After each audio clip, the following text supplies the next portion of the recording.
राधे राधे दोस्तों, श्री गणेशाय नमः। आज मैं आपको चैत्र नवरात्रा के बारे में बताने वाली हूँ। चैत्र के महीने में हमारे बहुत अच्छे अच्छे शुभ काम होते हैं। इस चैत्र के महीने में हमारी नव साल का आगमन होता है, नव वर्ष का आगमन होता है और नए पौधे फूल खिलते हैं धरती पे और बारिश का भी आगमन होता है। इस बार हम चैत्र नवरात्रा 22 मार्च को मनाने वाले हैं। 22 मार्च को नवरात्रा शुरू हैं, इसलिए पहले 2 दिन से ही पंचक लग रहे हैं और 23 मार्च तक पंचक हैं। लेकिन हम नवरात्रा की पूजा हम अच्छे से करते हैं।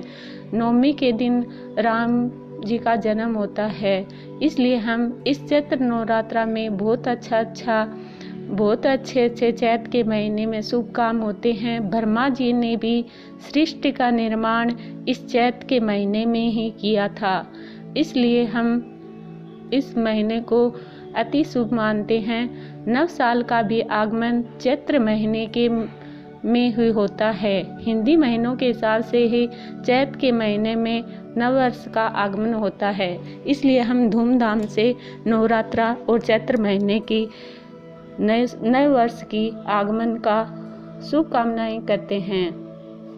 इस बार 22 मार्च से नवरात्रा स्टार्ट होते हैं। इस दिन हम पहले से ही माता रानी की पूजा की सामग्री स्थापना कर लेते हैं, मतलब सारी सामग्री इकट्ठे कर लेते हैं और सुबह के टाइम हम जल्दी उठते हैं, स्नान आदि साफ सफाई कर स्नान कर और फिर माता की स्थापना करते हैं। सबसे पहले हम पहले दिन से ही जो भिगो के रख देते हैं और सारी सामग्रियां इकट्ठी करके रख देते हैं। सबसे पहले हम कलश स्थापना करते हैं। कलश स्थापना घट स्थापना होती है, क्योंकि कलश के अंदर हम अगर नया कलश लेके आते हैं, कुम्हार के यहाँ से हम दिए लेके आते हैं और कलश भी लेके आते हैं और जौ उगाने के लिए भी लेके आते हैं, या फिर हम कलश के नीचे भी मिट्टी रखकर जौ उगाते हैं। जैसे जिसकी श्रद्धा होती है वैसे ही करते हैं। अब हम सर्वप्रथम हम कलश की स्थापना करते हैं।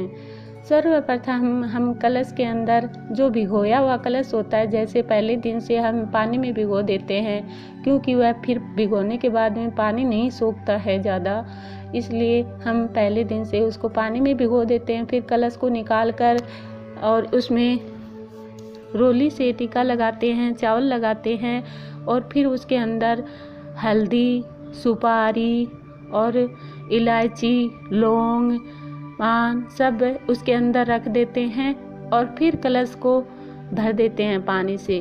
फिर उसके ऊपर ढक्कन लगाकर उसमें चावल रखते हैं और चावल रखकर 1 रुपया भी उसके कलश के अंदर रख देते हैं और फिर कलश को साथिया लगाते हैं और फिर उसके ऊपर घट स्थापना होती है। घट स्थापना जैसे नारियल होता है, श्रीफल होता है, उसको हम लेते हैं, अच्छा श्रीफल लेते हैं, फिर उसके चुनरी उड़ाते हैं, फिर उसके नाल बांधते हैं, कलश को भी नाल बांधते हैं और नारियल को भी नाल बांधते हैं, फिर उसको टीका लगाते हैं, फिर उसके ऊपर पान का पत्ता रखते हैं, सौंफ का पत्ता रखते हैं और ऐसे हम आम का पत्ता रखते हैं और फिर उसके ऊपर कलश रख देते हैं। कलश के ऊपर नारियल रख देते हैं और जो नीचे जो उगा देते हैं कलश के। फिर ये हो गई अपनी कलश की स्थापना। अब हम माता की चौकी लगाते हैं। सर्वप्रथम उस पे लाल सुंदर वस्त्र बिछाते हैं, जैसे 1.25 मीटर लाल कपड़ा लेके आते हैं, वह चौकी पर बिछा देते हैं। चौकी पे बिछा के माता को आगमन करते हैं। कलश में भी हम सारे 37 करोड़ 33 करोड़ देव देवताओं को आगमन करते हैं कलश के अंदर। हे भगवान, सब 33 करोड़ देव देवताओं, आप हमारे इस कलश में आगमन हो, विराजमान हो। और सर्वप्रथम हम गणेश जी की स्थापना करते हैं। गणेश जी और लक्ष्मी जी को, जैसे सुपारी के गणेश जी और लक्ष्मी जी बनाते हैं, उनको नाल बांध देते हैं और फिर टीका लगा देते हैं, चावल लगा देते हैं और फिर रख देते हैं जहाँ पर हम माता की पूजा करते हैं। फिर नवग्रह की पूजा करते हैं, अष्टदल कमल बनाते हैं। अगर कमल का फूल नहीं होता है तो हम चावल लेते हैं साबुत, उनको हल्दी में कर लेते हैं और फिर उनसे अष्टदल कमल बनाते हैं। अष्टदल कमल बनाकर हम माता की स्थापना करते हैं, माता का आह्वान करते हैं।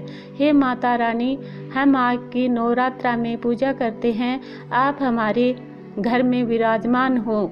माता को आगमन करके फिर उन माता की जैसे तस्वीर होती है या मूर्त होती है, उसको हम वस्त्र पहनाते हैं, स्नान करवाते हैं। दूध दही पंचामृत से, मतलब शहद है, बूरा है, शक्कर है, घी है, दूध है, दही है, जल, शुद्ध जल से स्नान करवाते हैं।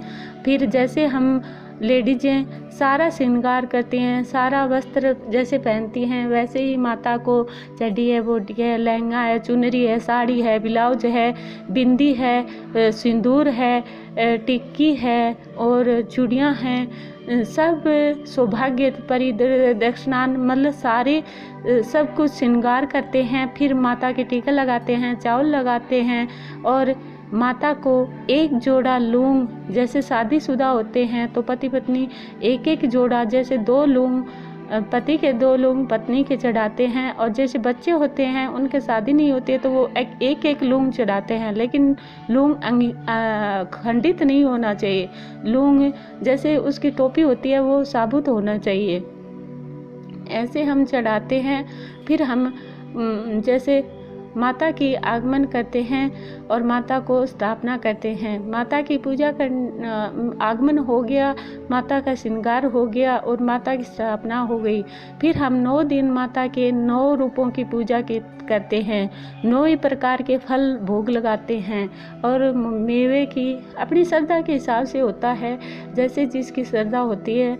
खोए की मिठाई का भोग लगा सकते हैं और या अलग अलग व्यंजन बना के भोग लगा सकते हैं।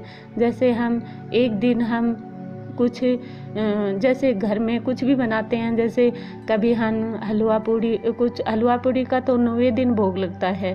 कभी पुए बना लिए, कभी पकौड़ी गुलगुले बना लिए, कभी कुछ जैसे लापसी बना लिए या दलिया बना लिया, मतलब कुछ हर चीज़ बनाकर हम माता के रूप में, जैसे कन्या है या किसी स्त्री को खिला देते हैं तो वो भोग लग जाता है। और माता का तो 9 दिन खोए की मिठाई का भोग लग जाता है। फिर हम 9 दिन श्री सूक्त का पाठ करते हैं और श्री दुर्गा सुख सरस्वती का पाठ करते हैं और दुर्गा चालीसा करते हैं। और जैसे माता के 108 नाम की भी हम माला फेरते हैं या 108 नाम लेते हैं। हवन भी करने वाले हवन करते हैं। हवन में हम जैसे घर पे सामग्री तैयार कर सकते हैं, जैसे तिल मंगा लेते हैं, सफ़ेद तिल, और फिर उसमें काले तिल भी मंगा सकते हैं, काले तिल भी डालते हैं और सफ़ेद तिल भी डालते हैं। तो उनको हम धो लेते हैं, जो मंगा लेते हैं उनको हम धो लेते हैं। और नारियल मंगा लेते हैं, नारियल को हम पीस लेते हैं। और लोबान धूप होता है, गूगल धूप होता है, कपूर होता है, और जैसे बूरा, मतलब शक्कर की जो पिसी हुई चीनी होती है उसको बूरा या कुछ बोलते हैं, वो उसमें मिला लेते हैं, घी मिला लेते हैं। ऐसे हम हवन सामग्री तैयार कर लेते हैं। उसमें लौंग, इलायची, काली मिर्ची और जैसे बादाम, किशमिश सब कुछ डाल लेते हैं।